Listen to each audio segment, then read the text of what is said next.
To me, when you speak of vibrational energies, I think of frequencies. And is there is that what we're talking about here? When my vibrations are in tune with bringing money my way, is it the same frequency as someone else?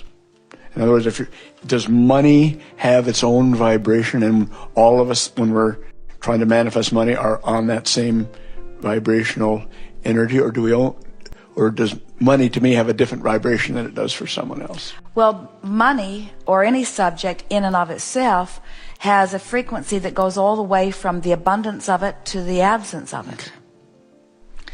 And even the word abundance is so, it is unique.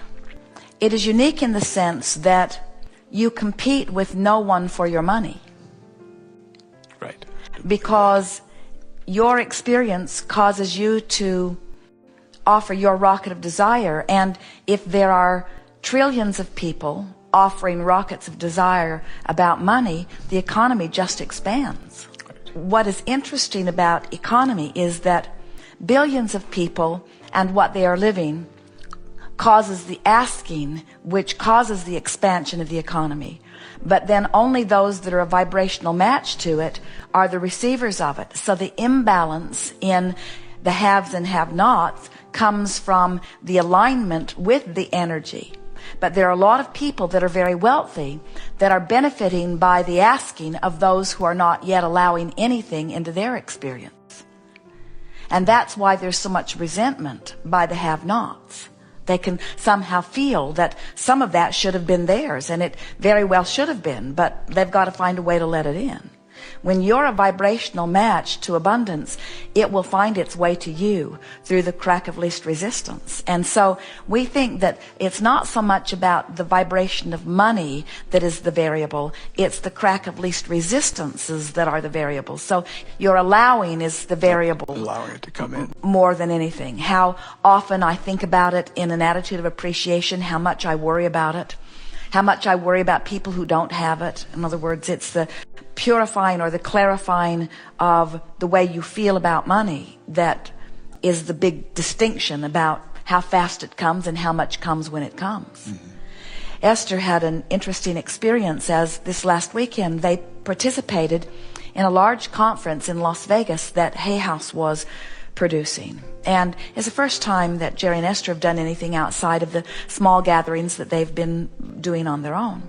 And both of them had some reluctance about it because it was something that was unknown. It was different from what they're doing. And they had very little measure of control over the people who were coming, the setting up of the rooms, even the organizing of the sound systems. In other words, it was all being handled by someone outside of them.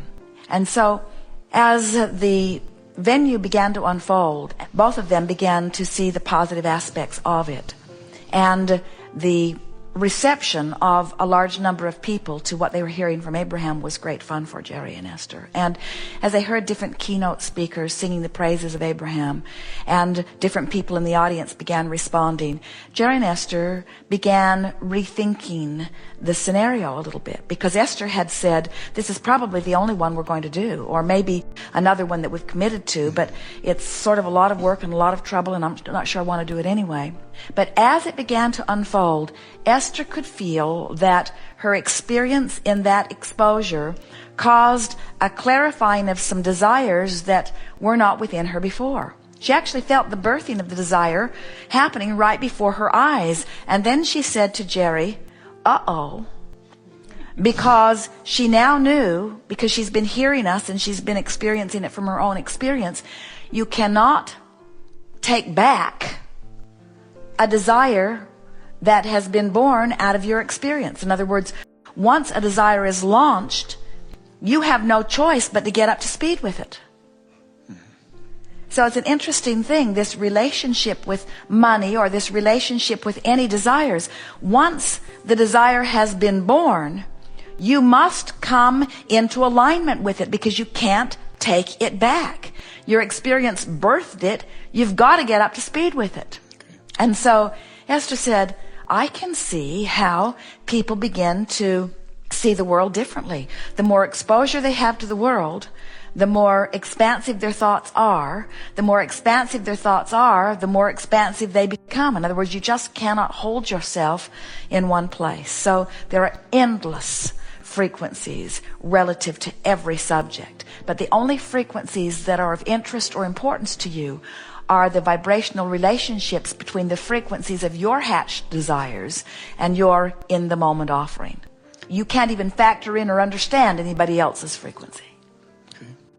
Not understanding about law of attraction is the reason that many people weigh the pros and the cons and the pluses and the minuses, and when they conclude what they want, often they talk more about not wanting something else than they do about what it is that they do want. It's just a sort of misunderstanding, and it's easy to understand how it would happen, isn't it? I want this, I don't want this. I want this, I don't want this. I don't want this. How about you? I don't want this either. Well, a lot of us don't want this, and the reason we don't want this is because it's awful in this way and this way and this way and this way. I'll bet there are a lot of people who don't want this, you say. Let's get together in groups of people who don't want this, and let's talk about how it is that we don't want this, and let's see if we can get the government to understand we don't want this, and see if we can get something in place so that this thing that we do not want, we've got signs that say we don't want this. And there were things from our history we didn't want either. We've got monuments that point to those things that we did not want. And there are people, historians especially, who will tell you that if you do not explore your history and really determine the things that you do not want, you will be sure to repeat it. And we say, actually, the opposite of that is true.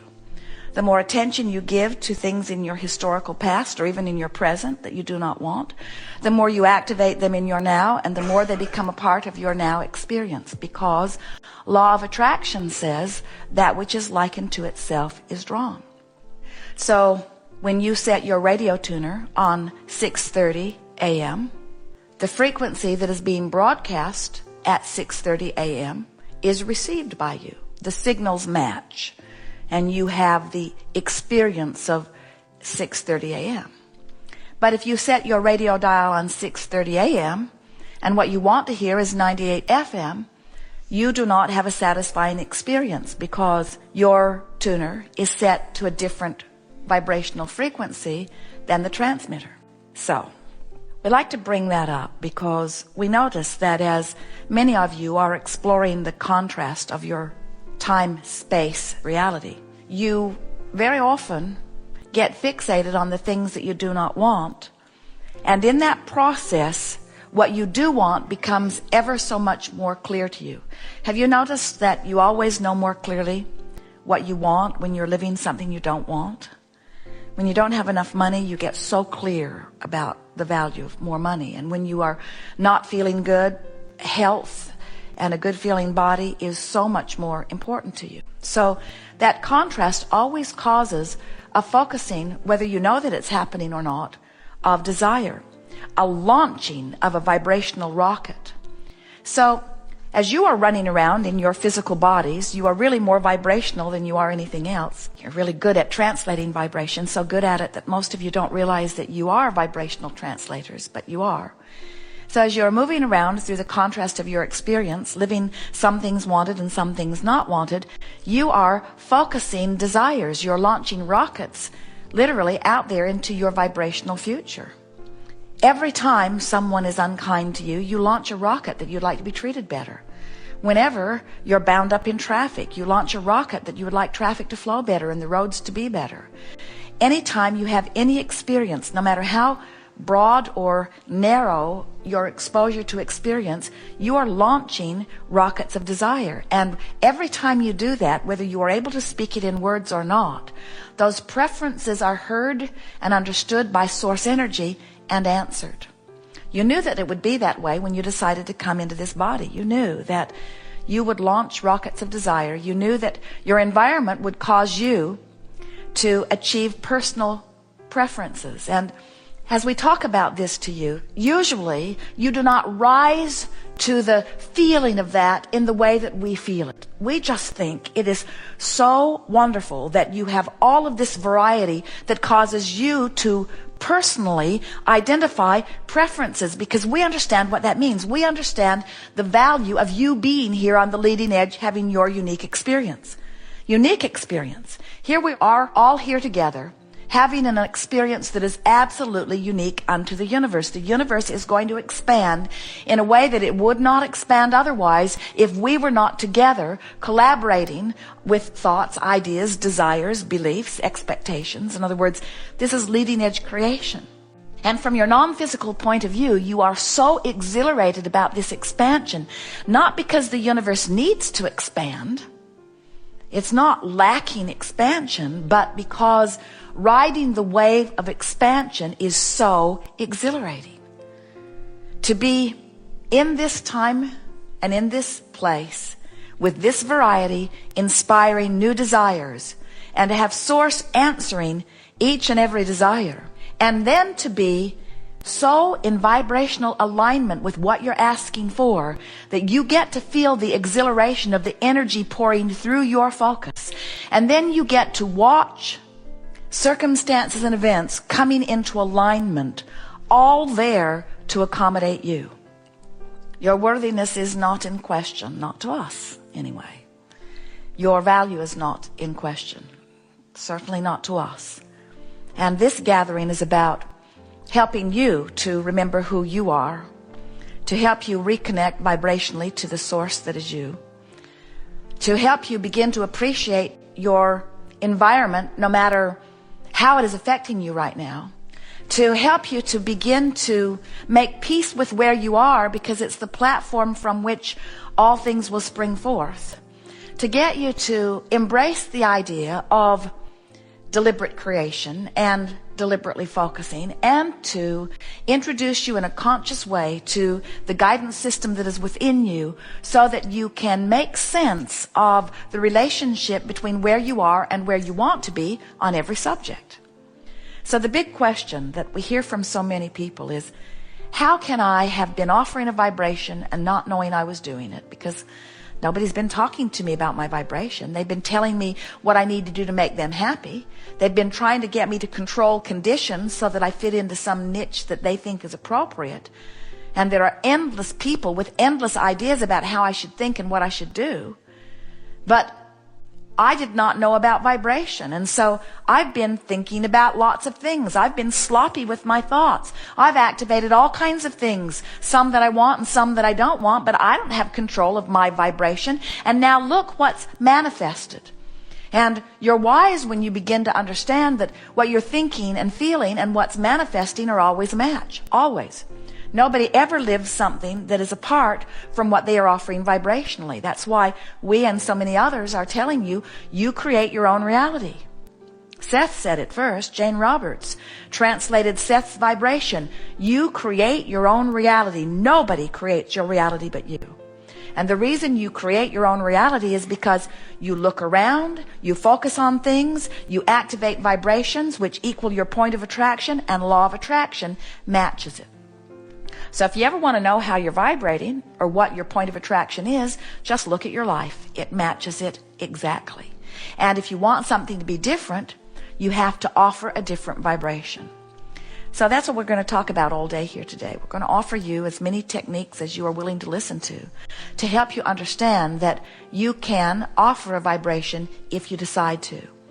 But the most important thing that you have to come around to really fast is, if you're going to be the deliberate creator of your own experience and therefore in control of your own vibration, you have to decide that nothing is more important than that you feel good and that you will be aware of how you feel.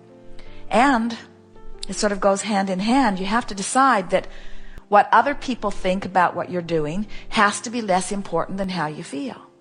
Because you can't listen to all those other people and have a clear, quantifiable journey about which way to go. Just think about how it goes when something is not the way you want it to be, and 4 or 5 or even 1 or 2 people who are important to you give you their idea about what you should do, and no 2 of them have the same idea.